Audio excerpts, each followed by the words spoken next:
Assalamualaikum warahmatullahi wabarakatuh.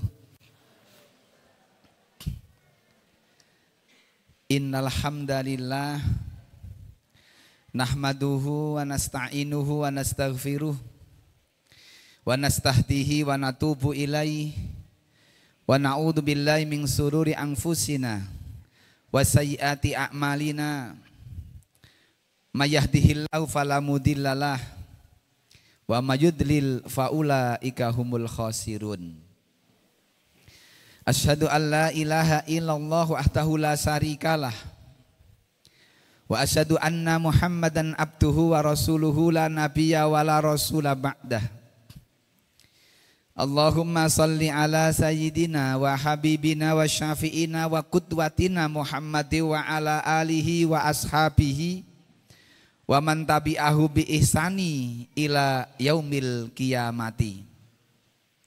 Fa ya ayyuhal ikhwah, fa ya ibadallah, usikum wa iyaya nafsi bitaqwallah. Haitsu yaqulu azza wa jalla fi kitabihil karim. A'udzu billahi minas syaitonir rajim. Ya ayyuhalladzina amanu taqullaha haqqa tuqatih wala tamutunna illa wa antum muslimun. Wa qala Rasulullah sallallahu alaihi wasallam, khairun nas man tala umruhu wa hasuna amaluhu. Allahumma la sahla illa ma ja'altahu sahla wa anta taj'alul hazna idza syi'ta sahla. Sadaqallahul adzim wa sadaqa rasuluhul karim. Yang sama-sama kita hormati, kita muliakan, dan semoga Allah senantiasa menjaga kesehatan beliau, keistiqomahan beliau, pembina yayasan, ketua yayasan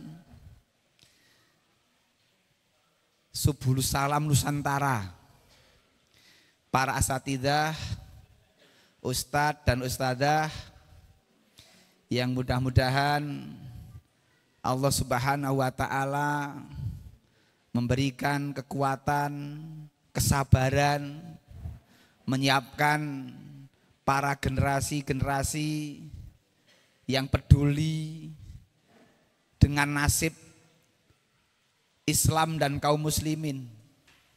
Para santri yang mudah-mudahan senantiasa Allah kuatkan, bisa kerasan di pondok, bisa menghafalkan ayat-ayat Allah dan kelak menjadi syahadah di sisi Allah.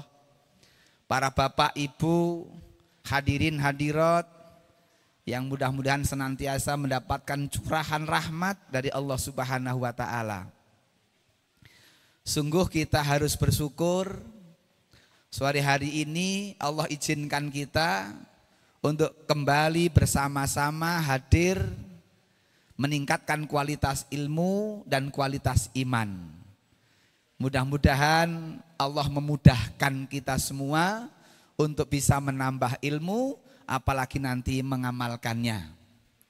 Salawat serta salam mudah-mudahan tetap tercurah kepada uswah hasanah kita, qudwah kita, panutan kita, idola kita, baginda Rasul Muhammad sallallahu alaihi wasallam, yang dengan kesabaran beliau, dengan perjuangan beliau, dengan pengorbanan beliau, maka Islam sampai di Nusantara ini. Kita bisa memahami kebenaran, kita bisa tahu mana yang benar, mana yang salah. Kita bisa membedakan mana yang hak dan mana yang batil, mana yang diperintah dan mana yang dilarang.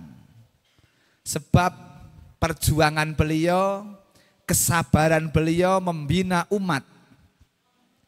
Yang kesabaran beliau itu diwariskan kepada para sahabat-sahabat beliau, yang aslinya mereka adalah murid-murid beliau, yang kemudian disebut sahabat. Sahabat mewariskan ilmu dari baginda Rasul kepada muridnya, yang kemudian disebut tabi'in. Tabi'in menyampaikan ilmu warisan dari para generasi sebelumnya kepada muridnya yang kemudian disebut tabi'in, pengikut-pengikutnya pengikut. Dan terus ilmu itu disampaikan, dilanjutkan oleh para ulama warasatul anbiya, ulama pewaris para nabi, hingga kita bisa mengambil pelajaran yang sangat banyak dari ilmu-ilmu mereka. Termasuk sore hari ini kita mengkaji tentang apa yang pernah ditulis ulama besar Al-Alamah Ibnu Qayyim Al-Jauziyah. Ada 6 jerat jala setan untuk menjerumuskan anak keturunan Adam, anak manusia. Ketika jerat jurang pertama gagal, maka iblis menggunakan jala jerat yang kedua. Ketika yang kedua pun ternyata manusia masih tangguh, tidak bisa tergoda, maka iblis menggunakan jerat yang berikutnya dan berikutnya hingga yang keenam. Sehingga target pencapaian, kalau bahasa pendidikan namanya KKM, agar semua menjadi pengikut iblis. La'ahtanikanna dzurriyyatahu illa qalila. Sungguh-sungguh akan aku sesatkan keturunannya, kata iblis. La'ahtanikanna dzurriyyatahu illa qalila, kecuali yang sedikit. Berarti target pencapaiannya adalah semua anak keturunan Adam kecuali sedikit. Siapa yang sedikit? Di dalam ayat yang lain Allah terangkan illa ibadaka minhumul mukhlasin. Yang sedikit itu adalah hamba-hambamu yang ikhlas. Dan ternyata ikhlas butuh ilmu. Karena ilmu akan membenarkan niat. Niat akan benar kalau punya ilmu. Banyak hadis, banyak sabda Rasul memuji, memotivasi, meninjeksi kita untuk bersemangat di dalam thalabul ilmi. Karena memang untuk menghadapi berbagai macam jerat yang disiapkan oleh iblis itu hanya dengan ilmu. Sayangnya manusia tidak begitu senang dengan ilmu. Sayangnya manusia tidak begitu menikmati ilmu itu. Maka kita lihat sejak PAUD, TK, SD, SLTP, SLTA, perguruan tinggi. Saya tanya Bapak Ibu, yang dicari ilmu dunia atau ilmu akhirat? Ilmu dunia. Sehingga manusia sejak PAUD hingga perguruan tinggi lebih akrab dengan ilmu dunia, jazakumullah khair, atau ilmu akhirat. Kira-kira lebih akrab mana? Ketika kita disuruh milih, kejarlah dunia, jangan lupa akhirat. Atau kejarlah akhirat, jangan lupa dunia. Jadi bingung kita. Mau pilih yang mana? Kejar dunia, jangan lupa akhirat. Atau kejar akhirat, jangan lupa dunia. Atau keduanya baik semua. Itulah butuh ilmu. Maka Al-Quran mengajarkan kepada kita wabtaghi fima atakallahu darul akhirata wala tansa nasibaka minad dunya. Surat apa Bapak Ibu? Wabtaghi fima atakallahu darul akhirata wala tansa nasibaka minad dunya wa ahsin kama ahsanallahu ilaika wala tabghil fasada fil ard innallaha la yuhibbul mufsidin. Surat Al-Qur'an.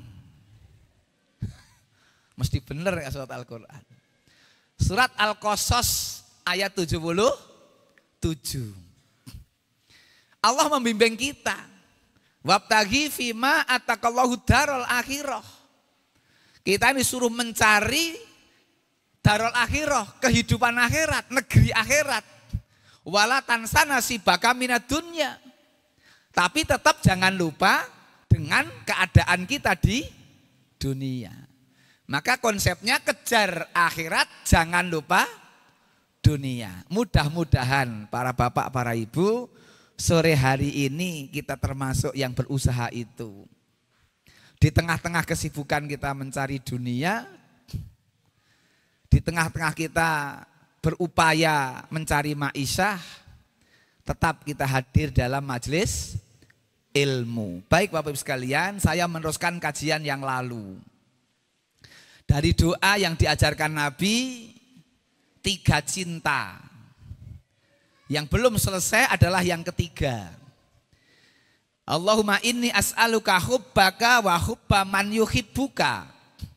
Ya Allah, aku mohon cintamu dan aku mohon cintanya orang-orang yang mencintaimu. Itu yang kedua. Dan yang ketiga, wal amal alladzi yuballighuni hubbaka, dan amalan yang menyampaikan aku pada cintamu. Kita harus tahu amal-amal yang bisa menyampaikan kepada cintanya Allah. Maka melalui Al-Quran dan Al-Hadis, Allah dan Rasul membimbing kita untuk kita ketahui mana petingan yang mendatangkan cintanya Allah. Berarti kita harus tahu prioritas amal. Untuk itulah kemudian Al-Alamah Ibnu Qayyim Al-Jauzi menerangkan jerat-jerat langkah setan agar manusia salah mengambil jalan di dalam beramal. Para bapak, para ibu, hadirin hadirat, di antara 6 yang beliau sampaikan, yang paling pertama digunakan untuk menjerat anak keturunan Adam adalah bagaimana anak keturunan Adam jatuh pada perbuatan syirik dan kafir, atau kafir dan syirik. Karena ketika orang melakukan kekafiran, dia tidak beriman atau melakukan kesyirikan, ini sudah tidak mungkin akan masuk ke dalam surga. Orang kalau sudah melakukan kesyirikan, tidak ada kesempatan masuk surga. Orang kalau tidak beriman artinya kafir, tidak ada kesempatan surga. Maka disebutkan dalam surat Al-Bayyinah ayat yang ke-6. Ada yang bisa membacakan dari santri? Apal mestinya ini. Al-Bayyinah ayat 6. Atau bareng-bareng. Innalladzina kafaru. Terus? Ayo.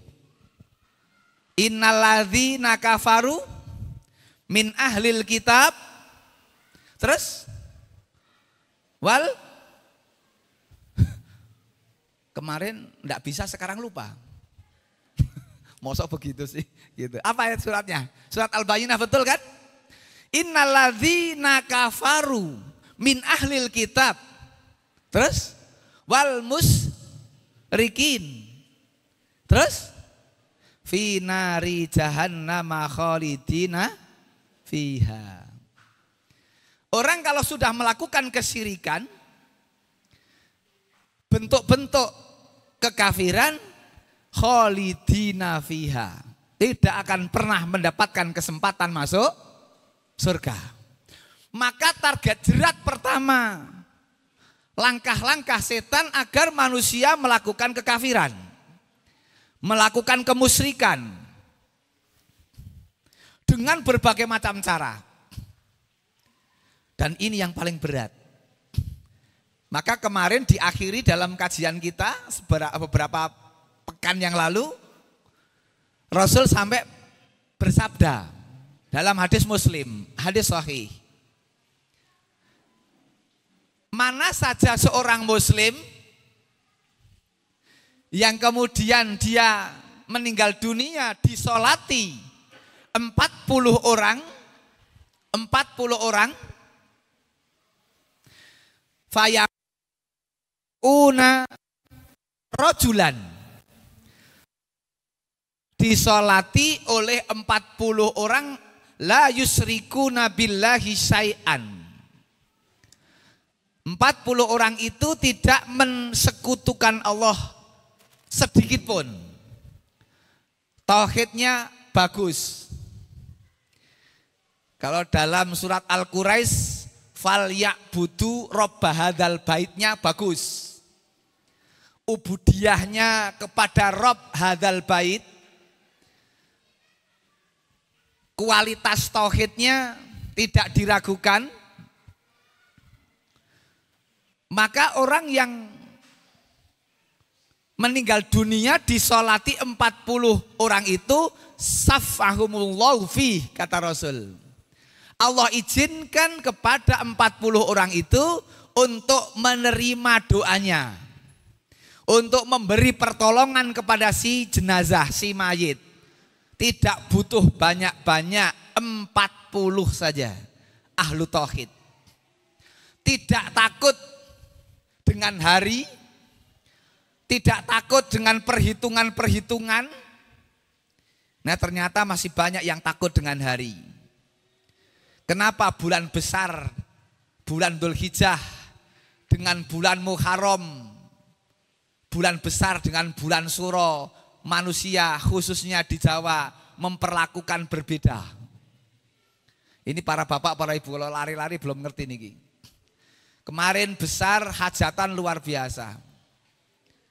Ada yang bapak atau yang ibu undangan nikah sehari 6, 7, 9. Sehari bulan besar. Bulan Dzulhijjah. Tapi bagaimana Suro, Muharram? Berapa Bu kemarin undangan Muharram? Ada apa tidak? Kalau ada tidak banyak. Karena banyak orang yang masih takutnya bukan kepada Allah, tapi takutnya masih kepada hari. Setan menggiring manusia untuk kepada kekafiran atau kemusyrikan.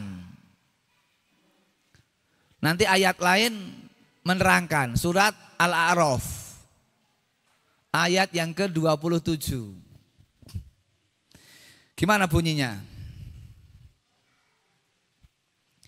Innahu yarakum huwa wa qabiluhum min haitsu la tarawnahum. Ini tengah-tengah ayat. Innahu yarakum huwa wa qabiluhu min haitsu la tarawnahum. Memang setan itu, keterangan ayat surat Al-A'raf ayat 27, dia itu, iblis itu melihat manusia. Innahu yarakum huwa wa qabiluhu, dan bala tentaranya, teman-temannya, pasukan kabilah-kabilahnya, min haitsu la tarawnahum, dari arah yang kalian tidak tahu. Jadi iblis tahu kita, tapi kita tidak tahu iblis.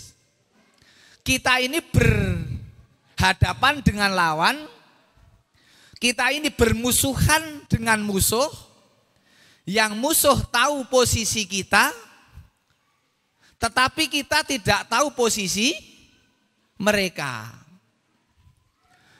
Musuh kita tahu di mana titik lemah kita. Musuh kita tahu dari arah mana mereka bisa masuk. Sementara kita tidak mampu mengetahui datangnya mereka. Innahu yarokum huwa wa qabiluhu min haitsu la tarawnahum. Kira-kira kalau kita ini berhadapan dengan lawan, dengan musuh yang kita tidak melihat mereka, sementara mereka melihat kita, kira-kira banyak menangnya atau banyak kalahnya? Ini hitung-hitungan, Pak. Berhadapan dengan lawan yang gak kelihatan. Kita tidak lihat sana, tapi sana lihat kita. Wong lawan yang sama-sama kelihatan aja belum tentu menang. Apalagi lawan kita tidak kelihatan. Maka begitu berat. Sampai berbagai macam kemaksiatan pun diarahkan ke syirik.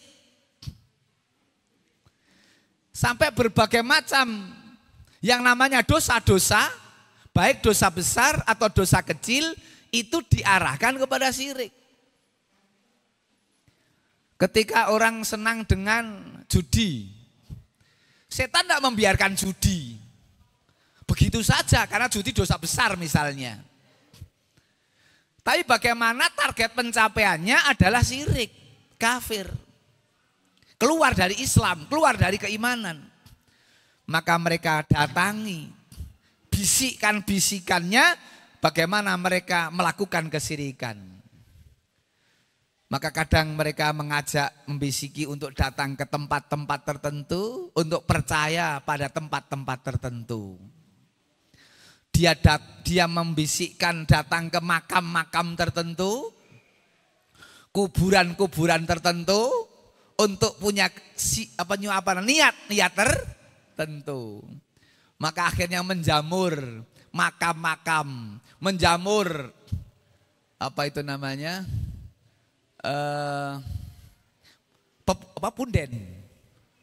punden dan sebagainya. Bahkan dulu ada di wilayah utara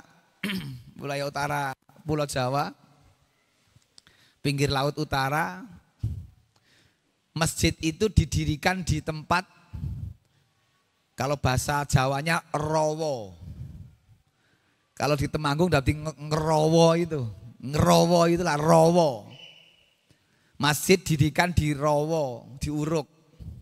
Jelas depan masjid, timur masjid itu dulu sawah yang di situ banyak air. Perkembangan berikutnya sekian tahun kemudian berganti zaman, berganti masa. Di depan masjid itu tiba-tiba oleh orang-orang tertentu sebelah timur masjid itu didirikan makam mbah apalah ya. Akhirnya orang banyak berdatangan di situ. Inilah jerat-jerat yang dilakukan oleh iblis, setan dan bala tentaranya. Setan membisikkan kepada setan jin dan setan manusia. Karena setan itu minal jinnati wanas. Ada yang setan dari golongan jin, ada setan yang dari golongan manusia. Dulu yang tidak ada apa-apa, sawah biasa, diuruk terus diberi gundukan, terus diberi nama makam mbah. Gitu. Kalau sini namanya apa kampung ini? Apa Ustadz? Karangsari. Jadi ada makam mbah Karangsari. Akhirnya generasi berikutnya pada datang ke situ untuk ini, untuk itu. Para bapak, para ibu super hati-hati terkait dengan target pertama. Untuk bagaimana manusia melakukan kesyirikan. Yang kedua, ketika target jurang pertama tidak mampu dijatuhkan, tauhidnya bagus karena sering ngaji, sehingga bisa membedakan antara iman dan kekafiran.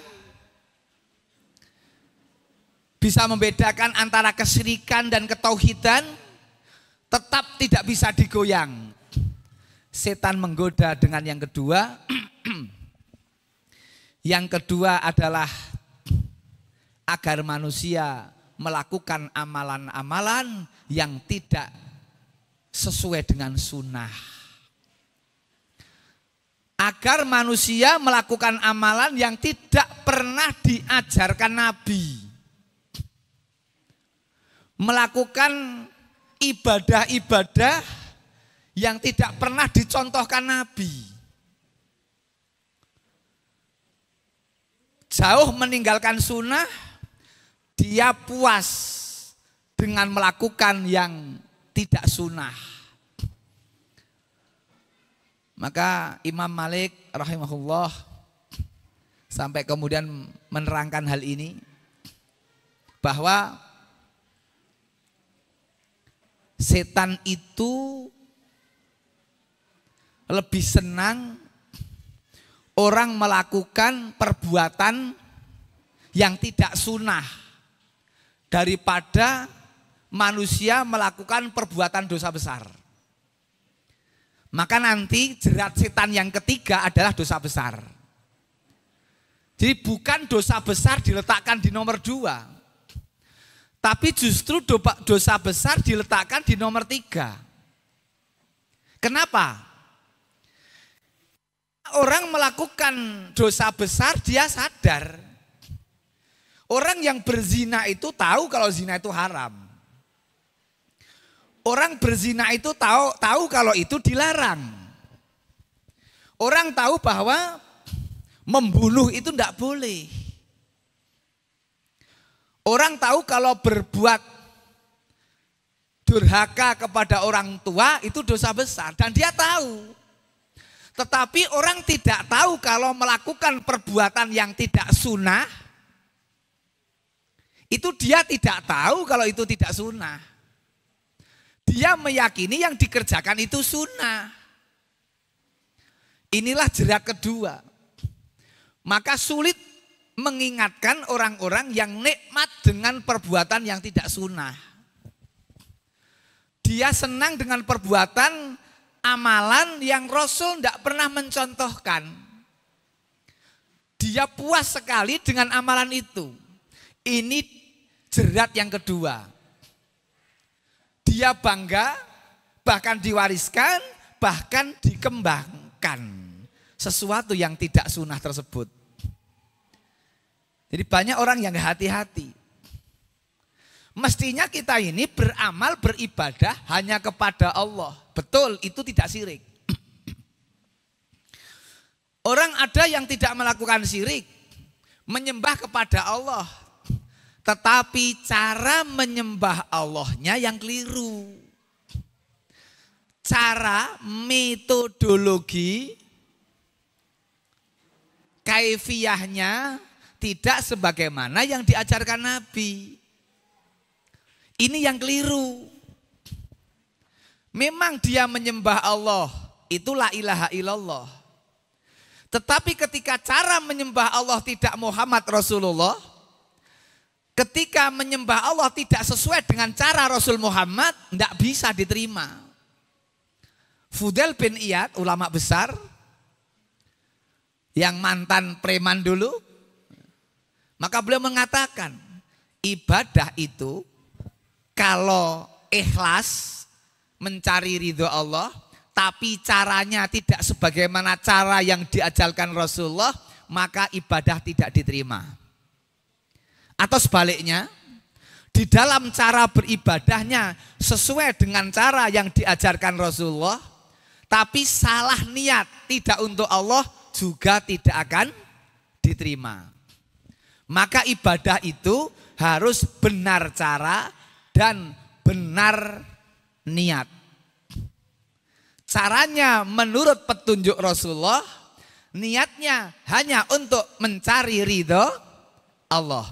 Dua itu harus bersama. Maka salah niat berarti menyekutukan Allah untuk yang lain, berarti itulah syirik. Niat tidak untuk Allah itu jadi syirik. menyekutukan Allah, punya double niat, tapi cara tidak sebagaimana Rasulullah itu meninggalkan syahadat kedua. Maka di dalam syahadat itu ada dua, syahadat tauhid dan syahadat Rasul. Syahadat tauhid la ilaha illallah, syahadat Rasul Muhammad Rasulullah. Benar niatnya dan benar caranya. Uang itu kalau gambarnya hanya satu sisi tidak laku. Walaupun 100.000 warna merah. Ning gambarnya satu sisi. Untuk beli tidak laku. Walau pembelinya minta tidak usah disusui. Beli barang harganya hanya 25.000, kasih 100.000 pun susuke mboten sah pun agem jenengan mawon. Setelah diterima uangnya gambarnya sesisih. Apa kata pedagang? Ditengok-tengok diwolak-walik kok gambare sesisi. Akhirnya apa? Maaf Pak, niki yotrone gambare tok siji, sesisih. Enggak diterima. Walaupun 100.000 enggak mau dia. Enggak sah. Berapa banyak hari ini orang-orang yang mungkin niat ibadahnya kepada Allah, tapi cara beribadahnya tidak caranya Rasulullah. Atau juga orang yang beribadah betul-betul sudah caranya Rasulullah, tapi niatnya tidak untuk Allah. Ini untuk direnungkan betul. Jerat kedua. Jerat yang ketiga adalah dosa besar. Bagaimana orang melakukan dosa besar? Kalau yang pertama tidak mampu, tetap nekat, tauhidnya bagus. Yang kedua cara ibadahnya bagus bagaimana Rasulullah, maka dijatuhkanlah pada jerat yang ketiga agar manusia melakukan dosa-dosa besar. Dosa besar dikerjakan dan akhirnya menganggap enteng karena sudah kulino. Ada orang yang ini saya dapat cerita sekian hari yang lalu. Ada orang yang seorang suami yang istrinya 4, anaknya 16. Itu masih nyewek. Masih nyewek dan masih satu lagi nyun sewu maaf masih jajan. 1 minggu 2 kali. Jadi dia tidak cukup dengan seneng dengan para janda yang sudah ditinggal suami, tapi masih ke hotel-hotel untuk melakukan dosa.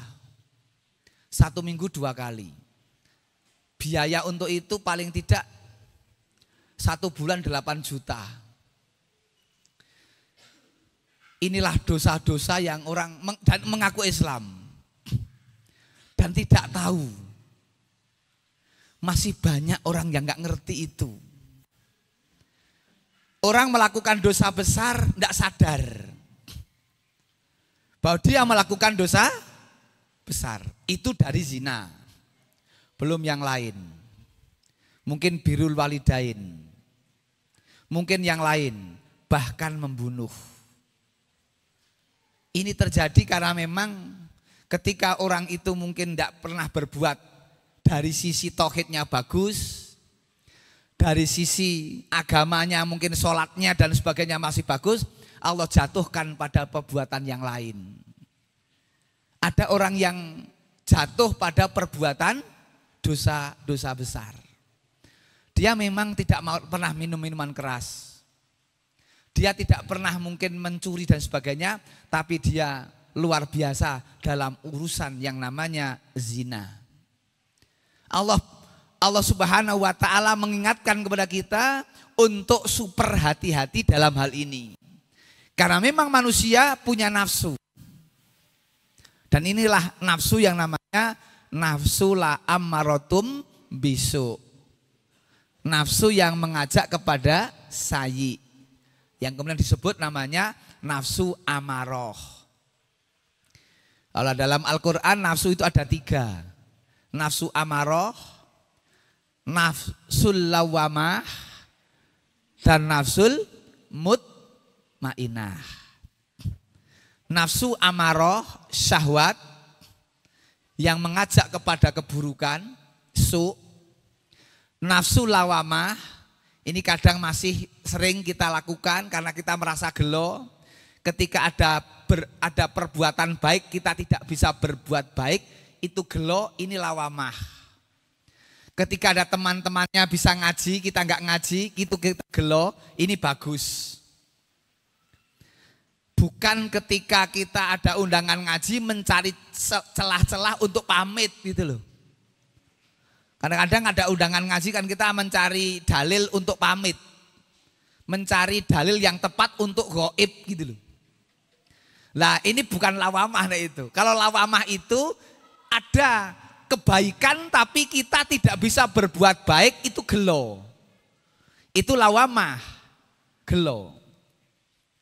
Maka dia kemudian memperbaiki di kemudian hari. Menyesali apa yang buruk yang dia tidak ikut ngerjakan kebaikan. Lah yang ketiga inilah yang paling bagus. Namanya nafsul mutmainnah. Jiwa yang mutmainnah, jiwa yang apa? Tenang. Yang itulah yang ditimbali Allah dengan timbalan panggilan yang mesra. Ya ayyatuhan nafsul mutmainnah, irji'i ila rabbiki radiyatan mardiyah fadkhuli fi ibadi wadkhulil jannati. Bapak Ibu sekalian, yang ketiga. Yang keempat, apa yang ketiga? Dosa-dosa kecil. 6 jerat yang keempat adalah dosa-dosa kecil. Kalau manusia tidak berbuat dosa besar, dijatuhkan, dijerat, dijala dengan dosa-dosa kecil. Dosa-dosa kecil ini biasanya merasa tidak susah. Wong ming, kolo-kolo dan sebagainya. Orang akan menganggap remeh. Ya mungkin kita merasa bahwa itu enggak apa-apa. Ini dosa kecil. Orang akan menganggap bahwa dosa kecil itu masih bisa istighfar. Orang akan melihat bahwa dosa kecil masih bisa ditebus dengan amal soleh. Begitu dan seterusnya. Ini yang keempat. Yang kelima. Yang kelima adalah manusia melakukan perbuatan mubah. Boleh. Tetapi dia lepas dari sesuatu yang lebih sunnah. Maaf, makan itu boleh. Makan itu boleh. Tapi kadang makan bisa berlebihan. Sehingga kita, kalau orang-orang yang lapar banyak berzikir di sekitar masjid, maka orang yang kenyang dia berzikir di sekitar toilet. Allah, pripun dungane mlebu toilet niku? Allahumma ini a'udzubika minal hubusi wal khobais saja. Hari dan waktunya minal hubusi wal khobais. Boleh makan itu tapi berlebihan. Maaf. Melihat televisi boleh. Melihat bal-balan boleh. Tapi kehilangan sunnah. Begitu yang terjadi. Malam-malam jam 2 malam bangun. Untuk apa? Melihat kulit gelinding. Preso kulit gelinding Bapak Ibu? Napa niku? Bal-balan. Banyak kiai ulama pun kena ini. Bangun malam jam 2 malam karena ada Barcelona ya dan lain-lain. Tidak terasa itu. Kenapa? Melakukan perbuatan yang kurang bernilai. Boleh memang, tapi kebablasan dan seterusnya. Yang terakhir maghrib. Sudah masuk belum ya? Belum nggih? Terakhir. Yang keenam adalah dia mengerjakan pekerjaan utama tetapi dia meninggalkan yang lebih utama. Contohnya apa? Sholat tahajud itu utama. Tapi kemudian sholat subuhnya telat tidak bisa berjamaah, itu kerugian. Kerugian besar. Itu Bapak Ibu sekalian. Makanya kalau sudah sholat tahajud, kemudian kita tidak sholat subuh jamaah, itu rugi. Ini banyak yang tidak tahu. Akhirnya tidak jamaah, padahal kehilangan yang besar. Demikian Bapak sekalian, tidak cukup waktu memang, sudah mepet ya. Mudah-mudahan bermanfaat apa yang kita sampaikan, kita kaji bersama sebagai pengeling-eling tadhkirah. 6 jerat itu untuk kita pahami, jangan sampai kita terjatuh dari sisi-sisi yang memang sudah disiapkan jalannya oleh setan iblis. Aku qauli hadza, astaghfirullahaladzim li wa lakum, innahu ghafurur rahim.